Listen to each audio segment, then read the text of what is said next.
নমস্কার, আমি ডক্টর ব্রহ্মানন্দকে সৌভাগ্য চক্র চ্যানেলে আপনাদেরকে পুনর্বার অনেক স্বাগত এবং অনেক আন্তরিক শুভেচ্ছা এবং ভালোবাসা। আজকে আমরা কথা বলবো, একটা পুরনো প্রাচীন কথা রয়েছে, সেই কথাটাকে আমরা আবার তুলে ধরবো আপনাদের সামনে। সংকট মিটে মিটে সব পীড়া জপত নিরন্তর হনুমত পীড়া। অর্থাৎ সংকট থেকে মুক্তি লাভের জন্য সংকট মোচনের পুজো অর্থাৎ বজ্রমূলের পুজো করা কিন্তু খুব প্রয়োজন। কি করবেন, কি করে আপনার ভাগ্য পরিবর্তন হবে শ্রী শ্রী হনুমন্ত বজ্রমূলের দ্বারা, আজকে সেই প্রক্রিয়াটা আমরা কথা বলবো। সেই প্রক্রিয়াকরণের জন্য আজকে চলে আসি, সবার আগে আপনাকে একটি তেজপাতা নিতে হবে মঙ্গলবার দিনকে। সেই তেজপাতার মধ্যে লাল রঙের কালি দিয়ে রেড কালারের পেন আপনাকে ব্যবহার করতে হবে।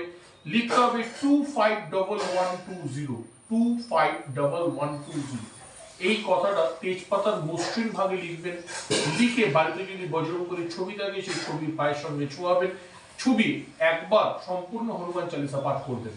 পাঠ করার পরে নিজের মনোবাসনা বলে সেই তেজপাতাটিকে নিজের ওয়ালেটে রেখে দেবেন। এটা আপনাদেরকে মঙ্গলবার কিন্তু করতে হবে। এটা করে দেখুন বন্ধুরা, 1,00,000% আপনি ঋণ মুক্ত হবেন। 1,00,000% আপনার আর্থিক যত প্রকারের সমস্যা থাকবে তার থেকে আপনি মুক্তি লাভ করবেন। 1,00,000% আপনার আয়ের বিভিন্ন রাস্তা খুলবে। ভালো থাকুন, এইভাবেই সৌভাগ্য চক্র চ্যানেলের সঙ্গে থাকুন।